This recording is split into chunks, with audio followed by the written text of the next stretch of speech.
का वो जो सांप है, बड़े बड़े सांप अजदे हैं जो, और ये जो जनाब इमरान फैजल, ये जो कातिल हैं यार, राने अंजम के, आप सब जानते हैं, हमारी क्रिश्चियन कम्युनिटी, दारे एजेंसियां सब जानते हैं कि उन्होंने कत्ल किया था एक बंदे का, राना अंजम का। उनके जो यानी कि जो स्टेक होल्डर थे, जिनके पास लाइसेंस होता है दूसरों को मारने का, लाइसेंस नहीं होता वैसे ही मारते, यानी अपने आप को समझते हैं कि हम बड़े कातिल हैं जी, हम बड़े वडेरे हैं, हम बड़े बदमाश हैं। उनसे उन्होंने यानी किराए के टट्टू जो पैसे लेकर कत्ल करते हैं लोगों को। तो आगे इन्होंने किया क्या जनाब,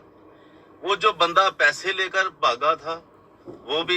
वो लाग, जिस बंदे से सारे प्रूफ मौजूद हैं, और जिस बंदे ने फायर किया था, जिस बंदे ने असला खरीदा, वो तो एक अलग बात है, वो हमारे पास ही बहुत कुछ प्रूफ है इसके, कि वो जो जवेद सरफराज है, उसने कितने का इन्हें पिस्तौल ला कर दिया था शौकत फजल को, वो तो एक अलग कहानी। लेकिन जो बंदा मफरूर था, जो कातिल, जिसने ये खुद बयान दे